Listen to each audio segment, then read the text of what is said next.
प्रवक्ता चाहे कोई भी हो जो गलत टिप्पणी करेगा उसको बाहर करना चाहिए। लोगों ने बोला कि भारत को माफी मांगनी पड़ेगी, भारत क्यों माफी मांगेगा? मोदी जी माफी मांगेंगे। भारतीय जनता पार्टी पहले तो हिंदुस्तान में झूठ बोलती थी, अब विदेश में जाके भी झूठ बोलने लगे। कौन झूठ बोल रहा है? ये सरकार बोल रही है। मैं बीजेपी के लिए अभी जय श्री राम अभी 10 बार बोलता हूँ। बोलो, मैं मोदी जी जयकारा लगाऊंगा। मुझे काम बताओ, रोजगार बताओ। 70 साल से यहाँ पे कांग्रेस ने राज किया, अभी 8 साल से बीजेपी आई। अब लोग कह रहे हैं हिंदू खतरे में। सऊदी में कितने हिंदू काम कर रहे हैं, कुवैत में कितने हिंदू काम कर रहे हैं, कतर में कितने हिंदू काम कर रहे हैं, दुबई में कितने हिंदू काम कर रहे हैं। वो तो खतरे में नहीं है जहाँ पे पूरी मुस्लिम कंट्री, यहाँ पे बेफालतू में हिंदू खतरे में आ रहे हैं। ये सिर्फ एक पॉलिटिकल मुद्दा है, लोगों को भटकाया जा रहा है। नमस्कार, मैं शालिनी झा और स्वागत है आप सभी का एक बार फिर से। मौजूद हैं राजीव चौक में और जनता के बीच जाएंगे और जानेंगे कि जो मुद्दा इन दिनों बहुत ज़्यादा बढ़ चढ़ कर आ रहा है, अरब देशों से जो बातें निकलकर सामने आ रही हैं। नुपुर शर्मा को एक तरफ निष्कासित कर दिया गया है और दूसरी तरफ अरब देशों का दबदबा भारत को लेकर बन रहा है, उसको लेकर हम इनसे बातचीत करेंगे। क्या लग रहा है नुपुर शर्मा को जो पार्टी से निष्कासित किया गया है वो वाकई में मुसलमानों को देखते हुए निष्कासित किया गया है या अरब देशों से जो प्रेशर आया उसके बाद भारतीय जनता पार्टी ने ये फैसला लिया?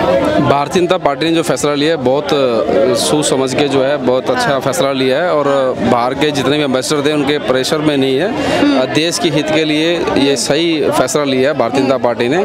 और प्रवक्ता चाहे कोई भी हो जो गलत टिप्पणी करेगा उसको बाहर करना चाहिए, तभी देश भी भारतीय जनता पार्टी के साथ में खड़ा है। आप साथ खड़े हैं भारतीय जनता पार्टी के? मतलब प्रेशर जो 58 जो मुस्लिम देश है। मुझे बताइए, एक व्यक्ति के चक्कर में 135 करोड़ देशवासियों को क्या हम खतरे में लेंगे? आप ये बताइए।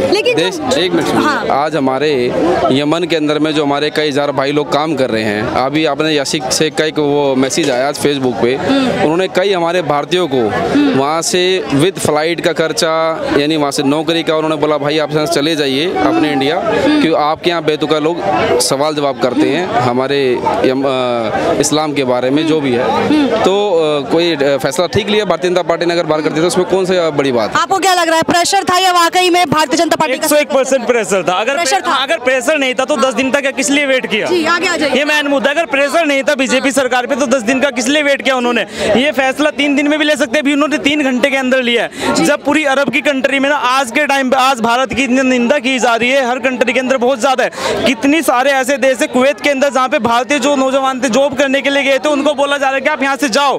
अब एक बंदे के चक्कर में वहाँ से लोगों की नौकरी जा रही है। 101% ये उन्होंने जो फैसले प्रेशर मिला, क्योंकि मोदी जो खुद फील हो रहा है गिल्टी। लोगों ने बोला कि भारत को माफी मांगनी पड़ेगी, भारत क्यों माफी मांगेगा? मोदी जी माफी मांगेंगे। उनके प्रवक्ता ने बोला यार ऐसा पूरा देश क्यों माफी मांगेगा? गलत था उनका। पब्लिक डोमेन में आके माफी मांगने की बात कही। हाँ, 100% की गई है। कम से कम 7 country, Indonesia, Kuwait, Israel, Iran और आपका ओमान और जॉर्डन, बहुत सारी कंट्री ने बहुत ज्यादा विवादित मुद्दा उठाया है। तो इसमें भारत क्यों माफी मांगा? मोदी जी माफी मांगे, उनकी जो प्रवक्ता थी वो माफी मांगेंगे। और ये प्रेशर में ही आके इन्होंने जो वापस लिया ना वो तब लिया है। आपको क्या लग रहा है? मैडम, सबसे पहले तो ये समझना पड़ेगा कि भारतीय जनता पार्टी पहले तो हिंदुस्तान में झूठ बोलती थी, अब विदेश में जाके भी झूठ बोलने लगे। क्या झूठ बोला है भारतीय जनता? सबसे बड़ा झूठ ये है, इन्होंने कहा कि ये फ्रेंच एलिमेंट्स हैं, फ्रिज एलिमेंट्स।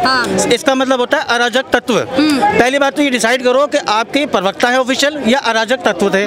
जो अराजक तत्व होते हैं, जिसने केजरीवाल के यहाँ पर पत्थरबाजी करी थी, उन 7 लोगों को समझना, जमानत मिलने के 8 दिन की जमानत मिलने के बाद उन लोगों को इन्होंने पार्टी में मिला करके हार पहनाए। जिन जो अराजक तत्व थे उनको पार्टी में मिलाया, उनको हार बनाए, और जो इनके ऑफिशियल प्रवक्ता थे उनको बोला कि ये हमारे जो हैं अराजक लोग हैं। ये मेरी स्टेटमेंट नहीं है और ये बीजेपी की भी स्टेटमेंट नहीं है, ये भारत सरकार के राजनायक की स्टेटमेंट है। हमको शर्म आनी चाहिए। हमारे यहाँ पर आज हमारे लोगों का मजाक बनता है। मैं वहाँ काम करता हूँ, मैं कतर में जॉब करता हूँ, ठीक है।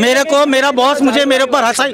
हाँ, कहीं ना कहीं बीजेपी नेता के जो है ना, मतलब मोदी जी छोड़ो, मोदी से जो नीचे के आते हैं वो जाहिलवादी बातें करते हैं, बेफालतू में हिंदू मुस्लिम लेकर आते हैं, बेफालतू के नेसेसरी बातें करते हैं। अरे औरंगजेब कब था यार? जो मुद्दा बिगड़ गया। अब आज के टाइम पे हम उसको लेकर लड़ रहे हैं, बेफालतू में लड़ रहे हैं, रोजगार पे बात नहीं। ये धर्म के नाम की धर्म की अफीम कब तक चटाई जाएगी युवाओं को, मेरी समझ में नहीं। लेकिन मानना इन लोगों का है कि मुद्दे भटकाने की साजिश जो है वो इसलिए की जा रही है। आप सीधी सी बात समझिए, जब पहले इन्होंने, इनका हर महीने एक मुद्दा होता है।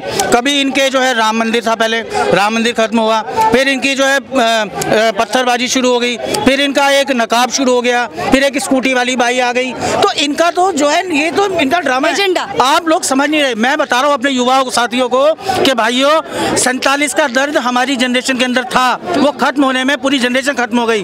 अब हमारे 8 साल 10 साल से ये जो युवाओं में हिंदू मुस्लिम और ये जो अल्लाह अकबर जय श्री राम का जो अफीम चटाई जा रही है, भाइयों इससे छूट जाओ, क्योंकि इससे कुछ मिलने वाला नहीं है। ये इससे मिलने वाला कुछ नहीं है। हम स्कूलों की बात नहीं कर रहे, हमारे रोजगार खत्म हो गए।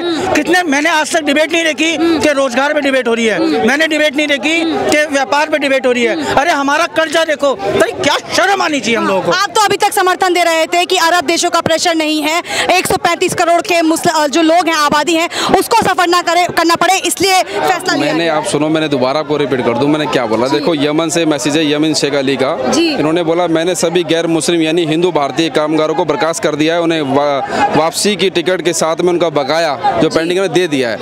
तो एक मिनट, उन्होंने इसलिए करा, जो नुपुर शर्मा का जो बयान था उसके आधार पे सब चीजें हो रही हैं। वो खराब बयान नहीं था। सुनो, बयान खराब था तभी तो उन्होंने करा ना। अब उन्होंने कर दिया, जो प्रेशर आया तभी तो करा ना। लेकिन तो आप अभी आप कह रहे हैं मेरी बात सुनिए, आप उसको प्रेशर समझ लो, आप जो मर्जी समझ लो, ये आपके ऊपर डिपेंड है। मैंने फिर दोबारा को बता रहा हूँ, नुपुर शर्मा ने, सुनो, नुपुर शर्मा कौन झूठ बोल रहा है? ये सरकार बोल रही है। मेरे को तो इस बात की हंसी आती है कि हर कोई ऐसा दिन नहीं जाता जिस दिन ये डिबेट होती हो कि रोजगार के ऊपर हो रही है। सिर्फ इसलिए राम, हनुमान, मोहम्मद साहब, अल्लाह अकबर, ये कब तक चलेगा? अरे हमको मालूम है हमारे ईष्ट भगवान हमारे दिलों में बसते हैं, चाहे हिंदू हो चाहे मुस्लिम हो। लेकिन भैया मुझे काम बताओ, रोजगार बताओ। मैं इन भाई से पूछ रहा हूँ, ये भाई बता रहे हैं यहाँ पे कितनी नौकरी दे दी। मैं बीजेपी के लिए अभी जय श्री राम अभी 10 बार बोलता हूँ, बोलो मैं मोदी जी जयकारा लगाऊंगा। जय श्री राम के नारे लगाने से नौकरी नहीं मिलेगी, पता नहीं कैसे मिलेगी। हाँ, एक चीज जरूर मिल सकती है, जितने भी ब्राह्मण लोग हैं उनको बड़ा फायदा है, क्योंकि उनकी दुकानें जरूर खुल जाएंगी। उनको जय श्री राम से उनकी, अरे बिल्कुल, अरे मंदिर खुलेगा तो दुकान में वही बैठेंगे ना। मुझे जैसा, एक बार बताइए, ब्राह्मण का इससे क्या लेना देना है? ऐसा मैं नहीं, क्या लेना देना है? सुनते जाइए। नहीं, आप किसी धर्म जाति के बारे में अभी तो बड़ा ज्ञान दे रहे थे, नौकरी नौकरी नौकरी। अब सीधा ब्राह्मण क्यों आ गया? पहले आप बताओ ब्राह्मण क्यों आया? आप भी मुद्दे पे आइए ना। क्या मैं मुद्दे पे, मैंने बोला रोजगार के मुद्दे पे मैं बताता हूँ। रोजगार के मुद्दे पे कहते हो ना, जैसे मस्जिद में निकलते हैं ना, 500 रुपए मिलता है, लाओ पत्थर चलाओ।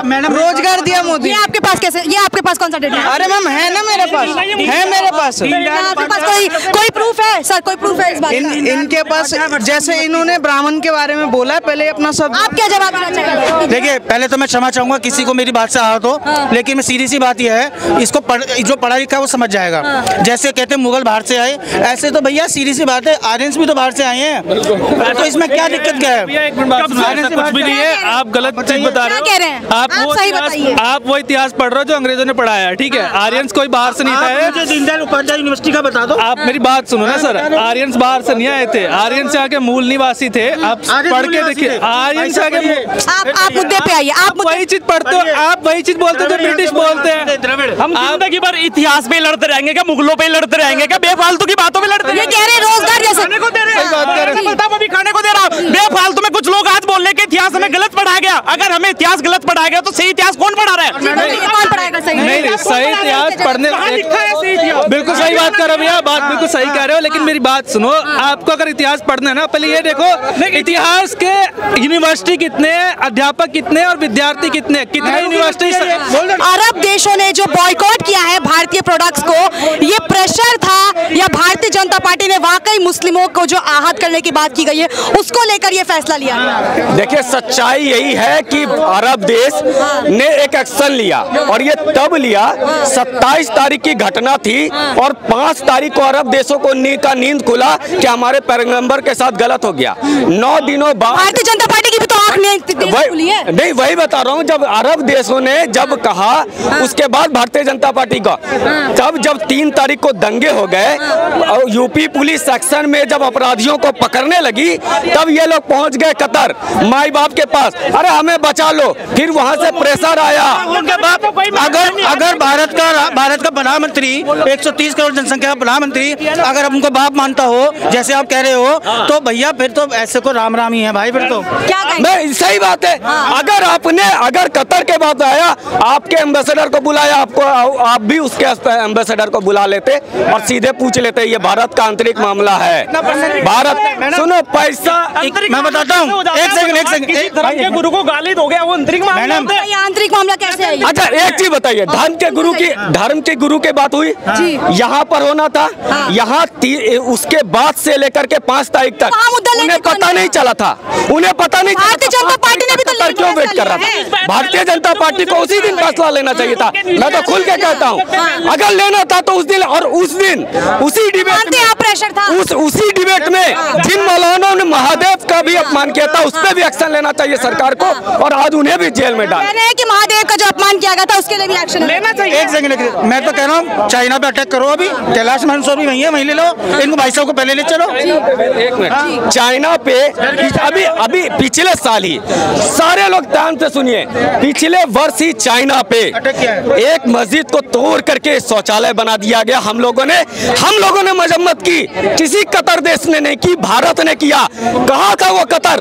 तब तो कोई नहीं बोला गया। तब तो एक सवाल खत्म करने से पहले जी कहूँगा कि ये जितने भी लोग यहाँ पर है ना, कृपया करके पढ़ लें। 22% की जो मुद्रा, विदेशी मुद्रा हमारे देश में आती है UAE से, ठीक है, 21% आती है US से, बाकी 18% सऊदी से, कतर से, कुवैत से, ओमान से। इन्हें जाहिलों को कौन अकल दे कि भैया जहाँ से पैसा आ रहा है उससे लड़ाई करेंगे क्या हम?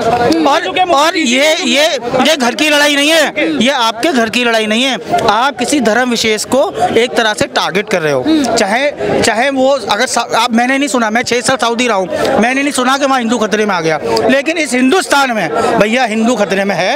ये बहुत बड़ा मेन पॉइंट है इनका। अभी हिंदू खतरे में नहीं है, नहीं ये कहीं नहीं है। देखो सुनो, 70 साल से यहाँ पे कांग्रेस ने राज किया, अभी 8 साल से बीजेपी आई, अब लोग कह रहे हैं हिंदू खतरे में। सऊदी में कितने हिंदू काम कर रहे हैं, कुवैत में कितने हिंदू काम कर रहे हैं, कतर में कितने हिंदू काम कर रहे हैं, दुबई में कितने हिंदू काम कर रहे हैं, वो तो खतरे में नहीं है। जहाँ पे पूरी मुस्लिम कंट्री, यहाँ पे बेफालतू में हिंदू खतरे में आ रहे हैं। ये सिर्फ एक पॉलिटिकल मुद्दा है, लोगों को भटकाया जा रहा है इस पे, ऐसा कुछ भी नहीं है।